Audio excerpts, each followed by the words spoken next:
So our approach is we always want to start with search-based content, because once you start with that and you start to be known for the topic that you're an expert on, or the topic of whatever business that you're marketing, then the algorithm starts to work in your favor. Today, I'm very excited to be joined by Sunny Lenarduzzi. If you don't know who Sunny is, she's an online marketing strategist who helps experts and entrepreneurs elevate their income, impact, and authority online. Her YouTube channel has 559,000 subscribers, and her program is called the Authority Accelerator. Sunny, welcome back to the show. How you doing today? Thank you so much. I'm so happy to be here. It's been a while. I know. Today, Sunny and I are going to explore a step-by-step system for creating YouTube content that leads to more leads and sales. The last time you were on the show was like 4 years ago, October of 2020. So I'd love to hear a little bit about like what's been going on with you in the last 4 years, because it's been a little while. Wow, I know you've had some things happen. Yeah, I mean, I had a baby, so that's kind of a big deal. Yeah. Thank you very much. Yeah, baby girl, about a year ago. She's just about to be 15 months, which is really exciting. Had a baby, got married in 2020. It's been a big personal evolution, and then business-wise, it's been a pretty big evolution as well. I mean, we're still focused on the same one core program, but that program has now grown to over 4,000 members around the world in over 600 niches in 47 different countries. And we have all of these incredible case studies of folks who have gone from, concept to being able to build these really successful, thriving businesses around their expertise. So lots happened, and it's been amazing, and I'm really grateful. That's so cool. Well, I'm very excited to kind of explore some of these things with you today. So we're really going to be spending some time talking about YouTube in today's interview. Mm-hmm. And what I would love to start with is there are plenty of marketers and entrepreneurs that listen to this podcast that maybe are not paying as much attention to YouTube as they are the other social platforms. So why is that so important, in your opinion, that they pay attention to YouTube? Well, I think at the end of the day, you have to recognize the inherent nature of YouTube. And the inherent nature of YouTube is that it's a search engine. In today's landscape, it's very much so also for creators and entertainment and all of these things. But YouTube is the king and queen of video content. And as much as there have been short form platforms that have come about, and yes, short form has a place, it has been the bread and butter for us for so long. And the reason I love it so much is that it's kind of a passive way to market, in the sense that you are meeting people when they're actually seeking out help. So inherently on YouTube, your leads are going to be warmer. They're going to be more engaged. They're going to be more interested. And what I've found through so much time and work on this platform is that I don't want to say longer, because then people are going to say, well, what's the best amount of time for a video? And there is no sweet spot time. But the more in-depth your content is, the better quality leads you get. So I have found that shorter form content, where it has a place of getting eyeballs and brand awareness, it's what we kind of call toilet viewing. It's like people are doing a billion other things when they're looking at that short form content. They're scrolling. It's coming up on their feed. They're not actively seeking it out. They're sort of mindlessly in the scroll hole. Whereas on YouTube, 3 billion searches are happening on YouTube every single day. Everything from how to do your own bookkeeping to how to dance to how to train my dog to everything in between. And so if you can position yourself to be found by the person who's seeking the solution that you provide on YouTube, it is free advertising all day, every day, with people who actually have intent. So it's really intent-based marketing versus this sort of bombardment on other platforms where they may see your messaging, but it just happens to show up in their feed as opposed to them actively seeking it out. So the intent is a lot higher. I'll add my thoughts. We've had our channel isn't as big as yours, but it's not small either, and we've had, 17 million views on our channel. And what I like about what YouTube does is it's a discovery mechanism for your content where it's beyond, it's search and beyond, right? So once they know that your video is for a certain audience, they will make sure that audience sees that video, whether they're searching for it or not, which is another value add, right? It'll show up on the homepage. It'll show up on the, after your video, after another video is done, it'll show up on the side. And that is something you do not get on longer form content on any other platform. Every other platform, the shelf life of a traditional piece of content that is longer than maybe 60 seconds is like 24 to 48 hours, right, Sunny? But Yeah, on absolutely. YouTube, it can go for years. That is a huge value add. Would you agree? 100%. And I think also when you're a business owner or a marketer, you want to get the best ROI from the content that you're creating. And what YouTube does for you is it really is, we call it that evergreen lead machine or evergreen sales machine, because you make one video and that video will work for you for years to come. So you're not having to constantly create content and constantly be working on that little hamster wheel to make sure that you're staying relevant and you've got a new video going out today, etc.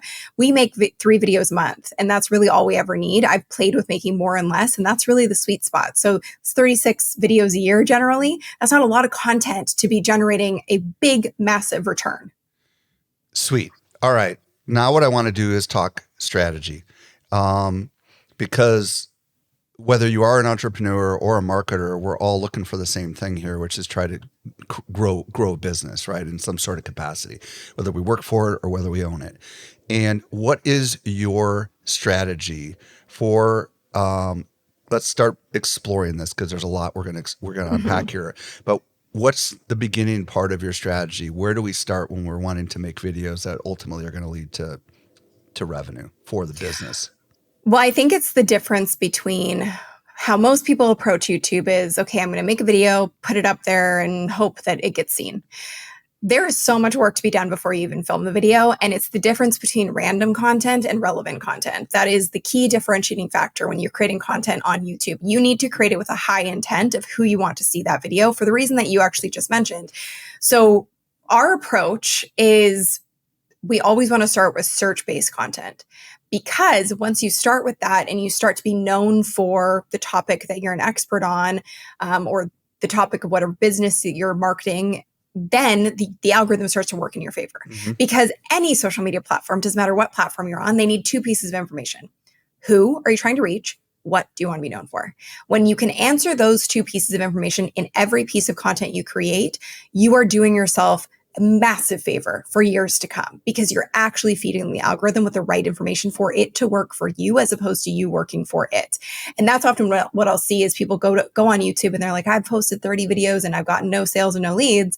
It's because they have no idea how to actually create content that works for them without them working. So the very first place we start is, let's just think on a very base level. Okay, who's the person that we want to watch our content? That's your ideal viewer. And really, it's not just an ideal viewer. It's somebody who's, yes, going to consume your content, but actually has the intent to eventually become a paying customer or a paying client. So they are there with that high intent. So when we think about who we want to watch the content, well, we have to think about, why would they be on YouTube in the first place? Why would they be using it to seek out a solution or an answer?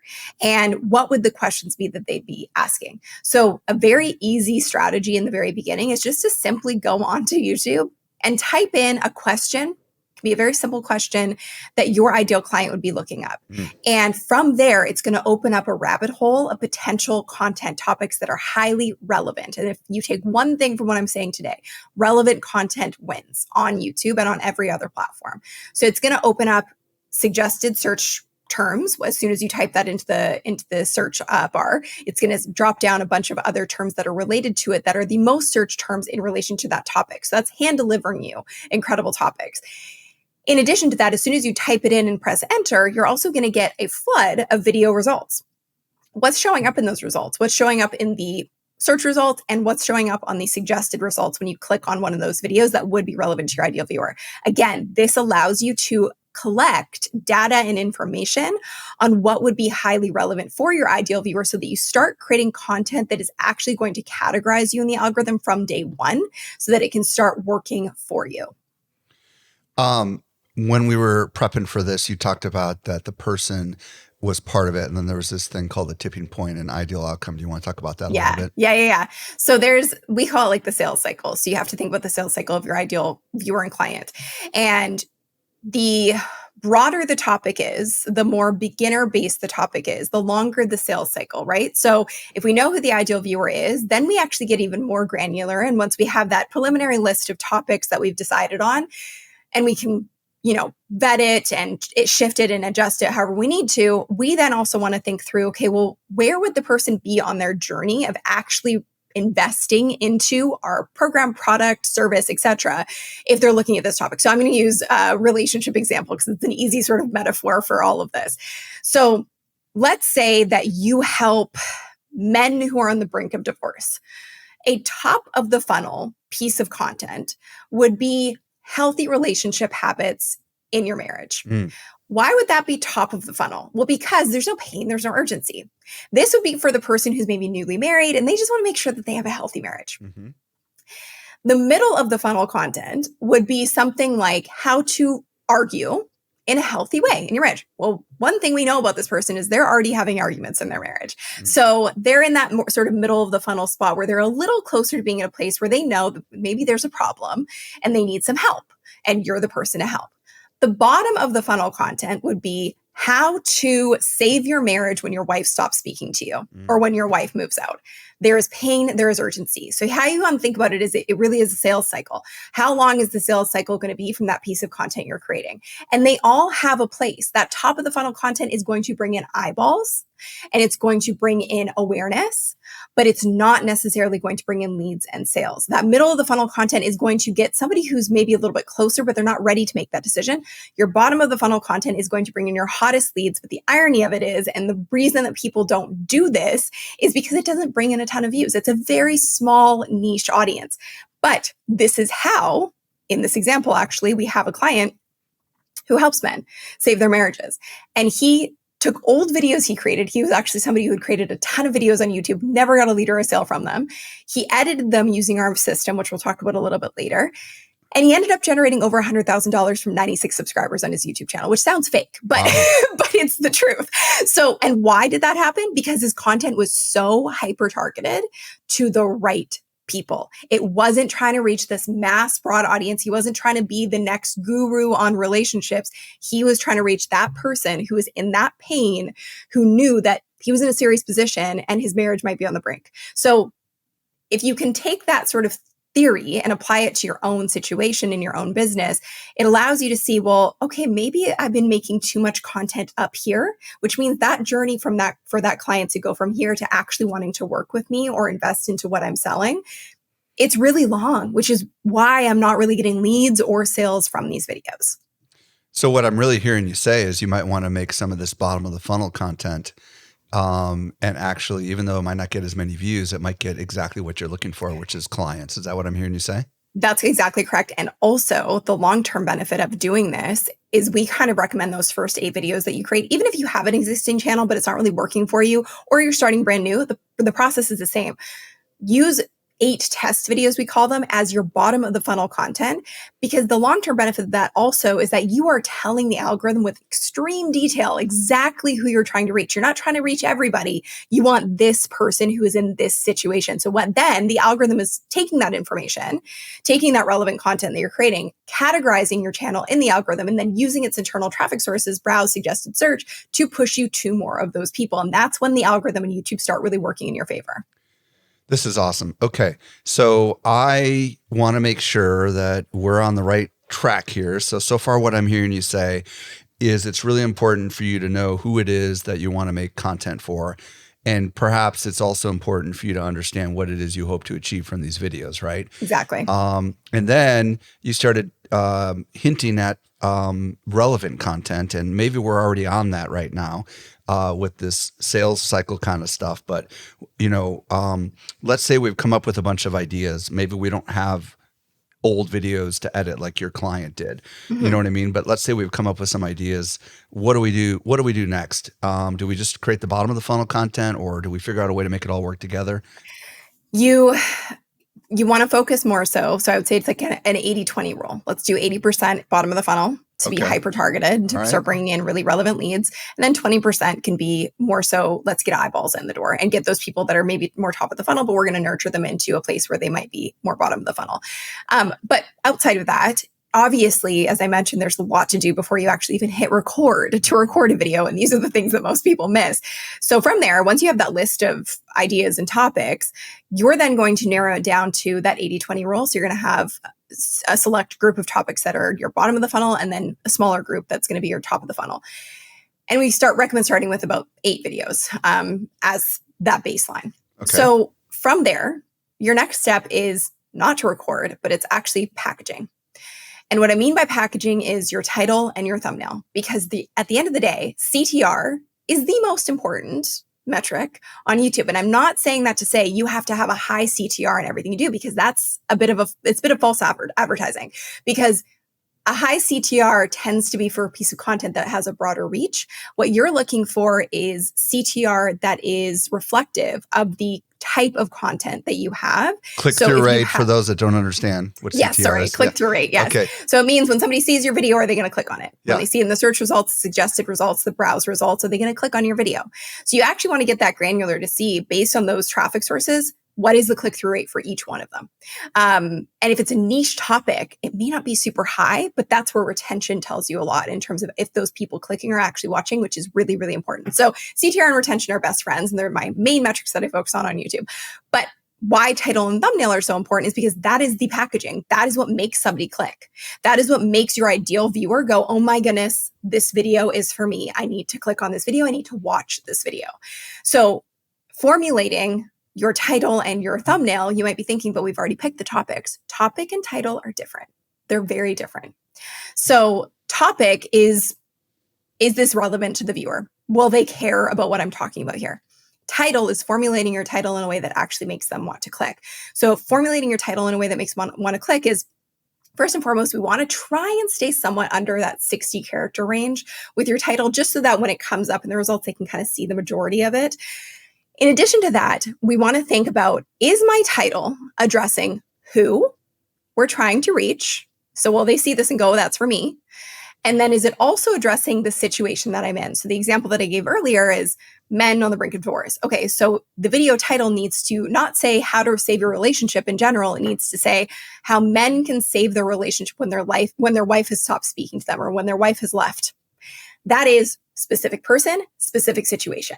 The more that your topics, or the more that your titles can reflect that, the more of a high retention rate you're going to get, and the more ideal viewers are going to watch that content, which leads to higher quality leads and more qualified people in your sales cycle.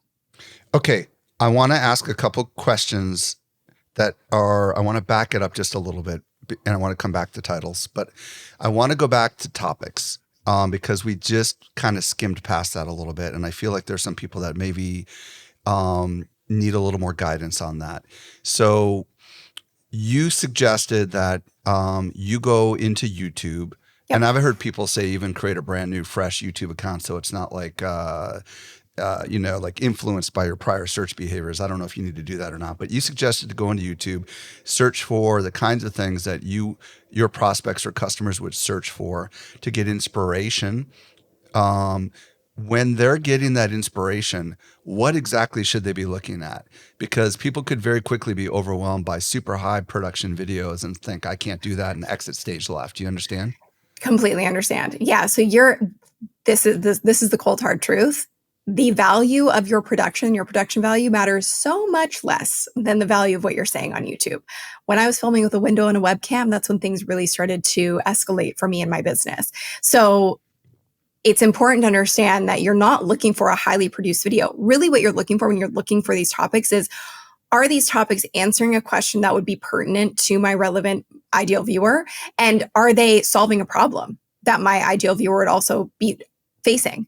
So really want to get in the brain and go, what are the challenges, pain points, fears, etc. And a really kind of easy way to do this is, AI is a wonderful thing in this sense. Like, start using it, start leveraging that to figure out, okay, I'm trying to reach this person.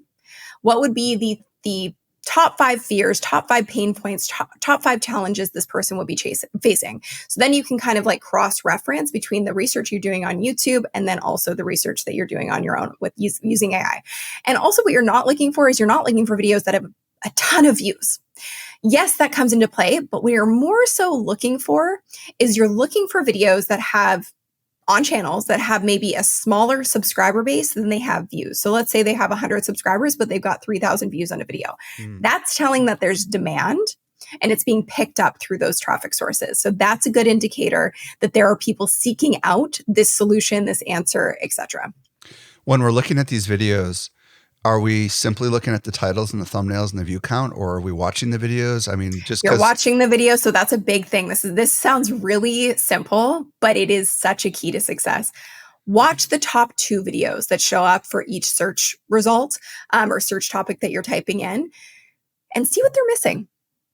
See how your own, experience could inform making this even better. And again, sounds incredibly simple, but it works really, really well, especially if some of the videos that are ranking up top are a little bit older. There's opportunity for fresh content, and YouTube loves fresh content. If you can make a video that's maybe a little more up to date, a little more robust, a little more detailed without fluff or filler, it's probably going to be weighted better inside of the algorithm. Okay, so let's say we've done what you're suggesting. We've used like ChatGPT to come up with some insights. Maybe we've added some of our own insights because we know our customer relatively well. We've looked at what's showing up in YouTube search. We've watched a couple of the videos. We're noting what we like and what we don't like, or what we can uniquely provide value in a different perspective from our experiences or whatever. Once we have all that, you mentioned multiple times, I think, starting with 8 videos. And you recommended that, like, I don't know, 6 of them should be bottom of funnel and 2 of them should be top of funnel. Yep. Like, how do we decide what those 8 videos ought to be about once we've done this research? Does that make sense? Yeah, makes sense. Another thing I just wanted to add, when you're looking at the videos and watching them, go into the comment section. That is an absolute gold mine, especially if it is an older video. Take a look and see what people are saying is missing from the video, or they wish that the person had talked about. I love that. Okay. That's a really good indicator as well. This is the reality of those 8 videos. And again, this could be if you have a existing channel or if you're starting from scratch, you're still trying to feed the algorithm with the right information and kind of like redirect the channel on the right path. So to decide which ones you put first, etc., it's not so much about that. It's looking at it as, okay, this is my test phase of my YouTube channel, because you can do all this work and you can do all this research, and it is vitally important, but you don't know how things are going to perform until you actually publish them. So do the research, do the work to create relevant content for that ideal viewer, but then get it up and out there on YouTube. Post 1 video a week or bi-weekly, whatever works best for you, but it's quality over quantity. So a big mistake people make is they're often like, let me just publish everything at once. No, because then you're diversifying attention and diversifying views. And how YouTube works is that they want to see the most amount of positive signals on that video within the first 24 to 40 hours. And when I say signals, I mean likes, comments, subscribes, shares, etc. And so you want to put all your efforts into that video when you publish it. So you then go ahead and publish those 8 videos, and every week you're looking at the data. What's the CTR? What's the retention? What's the qualitative feedback? What are the comments looking like? Who's the audience that's watching these videos? You can actually see in the back end on the demographics. What's the age range? Where are they living? Gender, etc. There's so many things that you could dial into to go, yeah, I'm hitting the mark. And a really big clue on the back end when you start looking at the data is you can actually see, it tells you these are similar channels to yours. And if you're seeing similar channels to yours that they're categorizing you with that are way off base, we've got a problem. You're not creating relevant content for that ideal viewer. And YouTube is confused on how to categorize the channels. So that's a really big clue as to whether or not you're on the right path. But if you follow this methodology, you're going to start to see that the suggested channels and the channels that are similar to you are going to be very much aligned with the audience you're trying to reach. Okay, so let's go back to titles. Thank you for that little side path, because I feel like that was really important. Well, actually, one more thing before we go to titles. We talked a little bit about, when we were prepping for this, about really zooming in on the problems and challenges and pains and questions that people have at the bottom of the funnel. Can you talk just for a little bit about that, just in case people don't understand what kind of content is ideal for the bottom of the funnel? Yeah, I mean, the easiest way to think about it is like, what's keeping your ideal client up at night? What are their pain points? What are the challenges that they're facing day to day? What are they hearing out there that could be contradictory to what you're trying to share? What are some of the FAQs that you're asked? That's a really good clue and indicator. Is if you're good at what you do, or you have a specific service or product, you're probably getting asked about it on a daily basis, or you maybe have an FAQ part of your website, etc. those are all potential video topics. So FAQs, what you find people come to you the most for in terms of guidance, advice, mentorship, etc. Those are also really great clues. But the big thing is we really want to zone in on what are they challenged with on a day-to-day basis? What's keeping them up at night? What are their fears? What are their pain points? The more that we can focus on creating content to solve those problems, the hotter leads we're going to ultimately attract. Perfect. Okay, good. Love that. And all the marketers listening understand that intimately. So thank you for explaining that. All right, back to titles. So you said they should be 60 characters. You said they should have a title that somehow signals to that ideal audience that it's for them. Yep. Do you have any other titling suggestions or tip ideas? I think the biggest thing is, especially with that bottom of the funnel content, remember that if you can't read the title and know exactly who it's for and what situation that person is in, we need to do work on it. So those are the two pieces that title should really address. And how do you have any recommendations on like, what do you use to come up with good titles? Like, cause not everybody knows how to write titles, you know? Yeah. Oh, totally. I think, well, so we have sort of a methodology that we share with like examples of what works best for sort of each content level. And that's a whole thing. But I would say, simplicity wins. I think oftentimes people will try and get sort of creative and artsy. Clarity is key and simplicity wins. So you almost want to make it as simple as like how to help ideal viewer go from X to X, or how to help ideal viewer solve X problem, and like fill in the blanks. That's how simple you want to make them. I love that. And I have another podcast called AI Explored, and I've had a lot of different people on that are copywriters. And, you could go into ChatGPT and explain, here's who your ideal audience is. And you could say, give me 10 variations of this headline.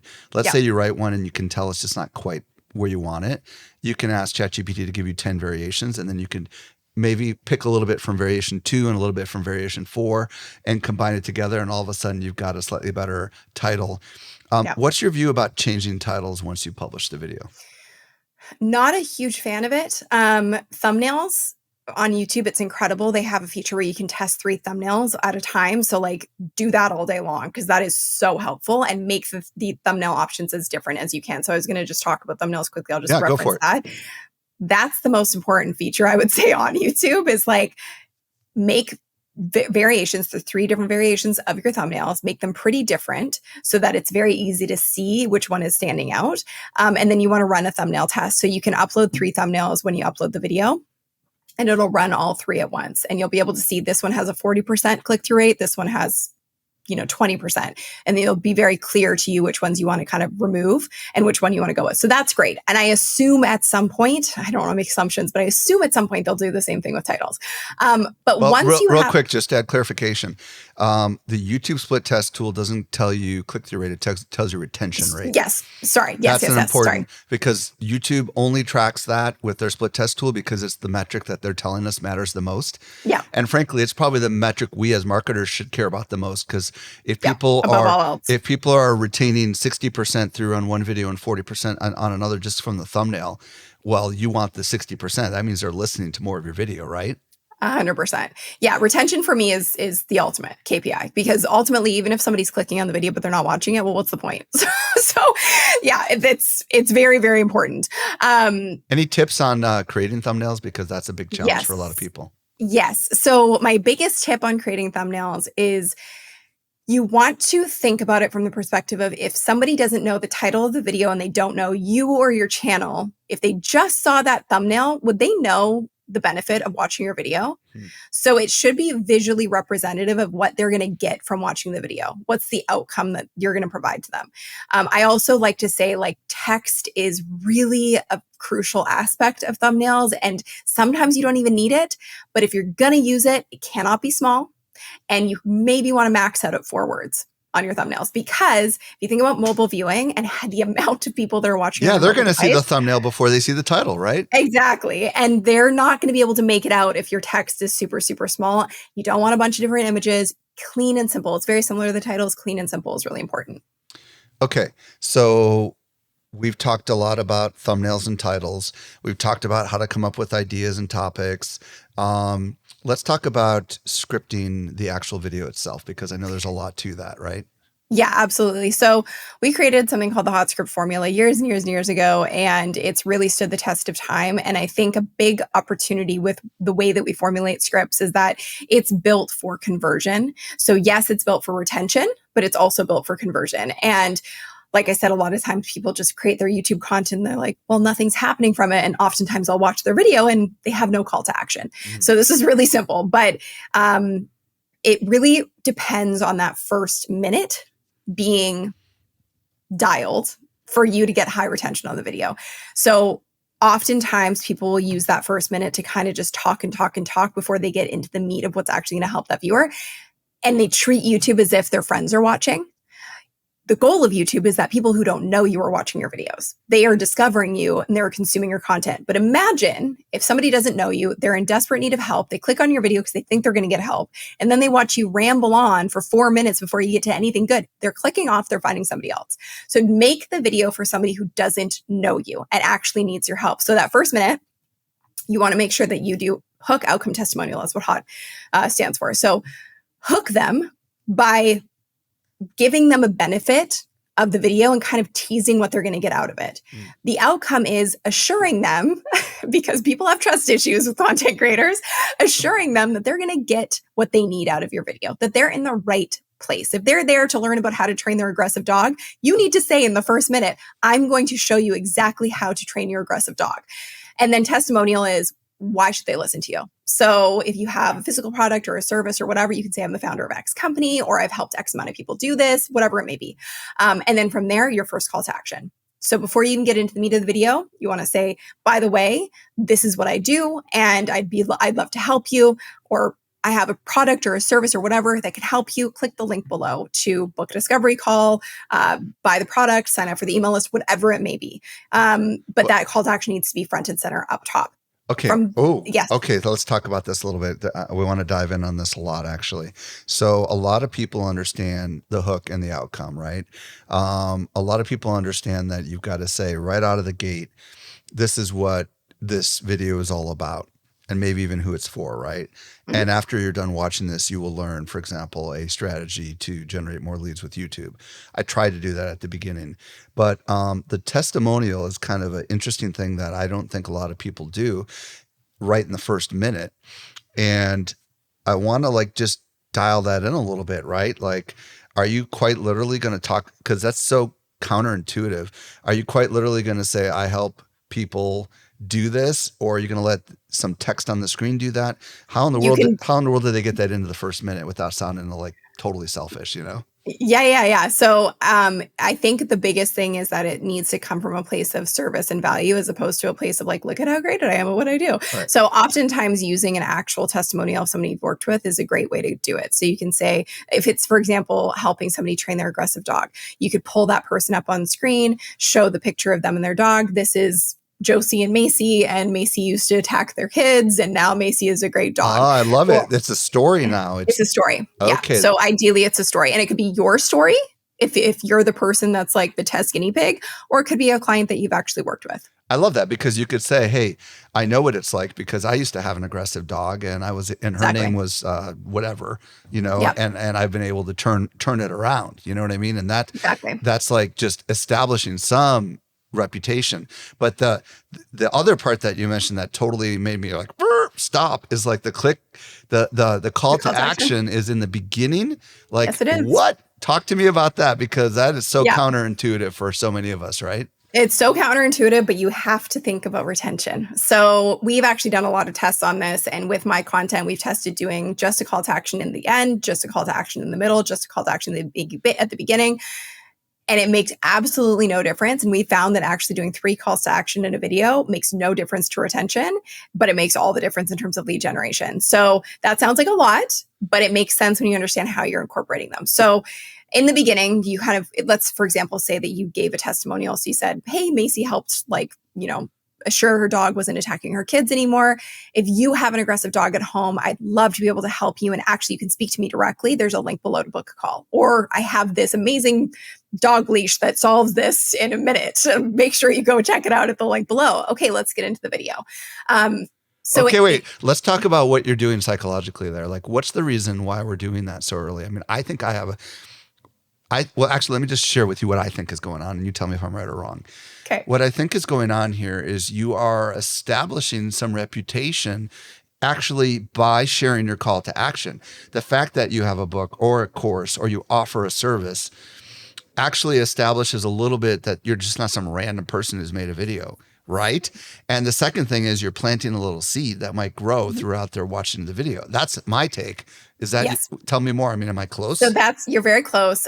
In addition to, I think something that needs to be talked about is when I started on YouTube, 10 years ago, there was like two people, I think, talking about how social media could benefit your business. That's shocking. Today, it's like every Tom, Dick, and Harry is talking about the latest Instagram update. There's like 5,000 videos on the topic the minute the update comes out. So supply and demand is in a really strange spot right now. Mm. And people are exhausted and they don't know who to trust. And we're just overwhelmed with information.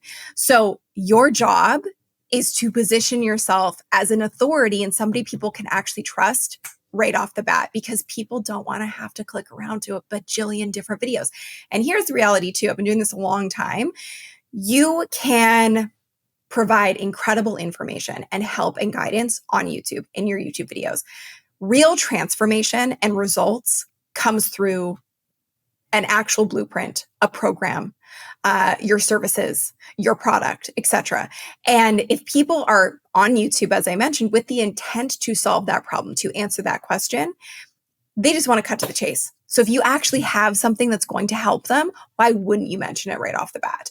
So yes, it's credibility immediately that you're not just some random person making a YouTube video about this topic, but you actually know what you're talking about so they can stop searching endlessly for the answer. And oh my gosh, you actually have something you can offer them that's going to help them. Amazing.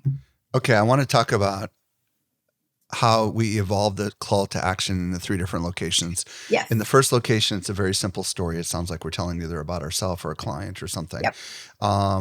and letting people know that there's something more. What about in the middle and what about the end? Is it just repeating it, or are we evolving that call to action? You're somewhat evolving it. So the middle call to action, I would say, is the most important. And when I say middle, that is an arbitrary term for it, because what you really want to do, especially after you do those first 8 test videos, is you do want to see what's the average retention rate. And let's say it's like, because technically a 40% retention rate on YouTube is amazing. So if you can have a retention rate around that number, then you kind of know, okay, on average, people are watching my videos for X amount of time. I need to actually make sure that my second call to action is a little further up than the halfway mark. So you actually want to incorporate it maybe after your first step or your second step in your video. Let's say you're doing a tutorial. But that middle call to action is so important because it needs to be woven in a way that doesn't affect retention. So I'm trying to think of an example I can share with you here. So for example, it could be something like, let's talk about the marriage situation. So maybe step 1 is learning how to have a healthy argument. And at the end of that, you can say, and the next step is incredibly crucial, which is knowing the right terms and verbiage to use when you're in an argument to not escalate things. I'm going to get into that in just a second, but if you're really serious about actually getting help with this, I'd love to speak with you. Or I've created an entire, ebook on this topic that's going to help you use the right verbiage and terminology. So let's dig into that next step. But before I do, make sure you go and download that. So it's woven in a way where it's complementary and it's not abrupt and it doesn't shift the viewer's attention. It actually enhances the viewer's experience. What I love about what you did there is you essentially teased about what you're going to talk about next before you quote unquote did the commercial. Yeah, exactly. And you made sure that which opens it like a lever in their brain so that they'll stick around, but also is relevant to you've contextualized a faster route. If you don't want to go the learn your own route, there's this other route, right? Yep. And then you go on to it. And what about the last call to action? Is that typically at the end of the video or is that somewhere else? That's always at the end. So always at the end of the video, you kind of wrap up what you wanted to say, and then you say something. So there's usually 2 calls to action at the end. We call them the engagement and then conversion call to action. So conversion call to action comes first. So once you finish up sort of the teaching or whatever you're sharing of value, solving this person's problem, then you're going to say, and like I said, this is the work that I do. I'd love to speak to you directly so I can support you on your path. On the call, we'll be able to do X, Y, and Z, give benefits of actually getting on a call. If it's a call, that's the call to action. Or if it's an ebook, give the benefits of downloading the ebook. so that people can actually take it a step further. Because you can say like, and you can actually say this out loud, be like, I know watching a YouTube video is helpful, but let's be real. You actually have to take action and do the work to get the result that you're looking for. So if you're serious about saving your marriage, I've created an ebook for you and you can download it below. And then you go into, and if you found this really helpful, I've actually created another video on a similar topic and you want to name what the video is, have it pop up in an end screen and keep them watching your content. So that's kind of your engagement call to action at the end. What's cool about this is this doesn't just apply to people that do services. This also would apply to e-commerce. If you're teaching people how to plant, and you have planter kits or whatever for plants or something, you know, I would imagine you could say, hey, here's how you could do it on your own or whatever. And by the way, if you want, we've got this cool kit. I mean, is there any area where this doesn't work? I mean, it works B2B, B2C, service, products, the whole shebang, right? Yeah, it does. I mean, that's why it's also stood the test of time. Like we've been teaching this for almost 10 years now. So it's just very simple and simplicity wins, like I said. And I think the biggest thing to remember is that it's very easy on YouTube to just focus on teach, value. But it's important to reframe it in your head that you're not providing a call to action because you're greedy or you want all the sales. It's because you actually can help people at a much deeper level by giving them somewhere to go. Because the reality is if somebody finds your video on YouTube, they're so overwhelmed with information that if you don't tell them, hey, you can go here and let's say become part of your email list, they're going to forget about you. And then that person who needs your help is going to be back on the same cycle of being in that same issue or problem or facing that same challenge. So you're actually doing them a service by providing them with a next step and a clear path so they don't have to stay in that cycle of trying to find the solution that they're looking for. Okay, let's say we've done these 8 videos. What are we looking for after the 8 videos to maybe help us do our next 8 videos, if you will? You're really going to look at the analytics. So you're going to look at the analytics of those first 8 videos. You're going to look at what had the highest CTR in terms of those different traffic sources, and then also what had the highest retention. But more importantly than that, you're also going to pay close attention to the qualitative analytics. So what are people saying about the videos? What are some of the comments? Are there further questions on some of the videos? And probably one of the biggest tricks in terms of creating content is looking at your actual retention graph in the back end of the analytics, because you can actually see little peaks and valleys where people have rewound and watched again because maybe they didn't understand the concept or it was something that really hit home. Those are big clues to create similar content that you know your audience is interested in and make more videos on those topics. So really your analytics are your best friend when it comes to content creation. And once you have those first videos out, you're going to know what's resonating most. And so you're going to know the path forward for the next videos you need to make. Well, and something else about those bumps, you want to look at the source of your traffic too, because sometimes Google will show those videos in search and they'll go right to the middle of your video. They'll bypass everything and they'll just show that little clip. You know what I mean? And you'll see this crazy bump right there, which doesn't make any sense, but that usually explains that Google has decided they're going to use it in a way that's not necessarily bad for you because they're showing you off right there at the top of the Google search, right? Have you ever had that happen before? I have, for sure. And it is a little confusing when you first start to look at it. But even if the bump is not like a huge spike, paying just close attention to where that's kind of happening in the video is important because there are extra content topics to be created around those areas. And also in your retention graph as well, look at your intros. Like how much are people dropping it off in the first minute? And how could you maybe tighten them up as well? Sunny, this has been a really fascinating discussion that hopefully opened a lot of people's eyes and simplified a very achievable strategy that they can employ to get started with YouTube videos. If people want to connect with you on the socials, what's your preferred platform? And if they want to learn more about the services you have to offer, where do you want to send them? So first and foremost, go to my YouTube channel. It's just a wealth of information and support. So you can go to Sunny Lenarduzzi on YouTube, and then you can go to workwithsunny.com, and that's where you can find our free masterclass on how we kind of bring this all together. And Sunny is spelled S-U-N-N-Y, just in case anybody's listening to this, because there's a whole bunch of different ways people spell Sunny. It's spelled the way you would think it'd be spelled. Sunny Lenarduzzi, thank you so much for coming on the show and sharing your insights with us today. Thanks for having me. It was a blast.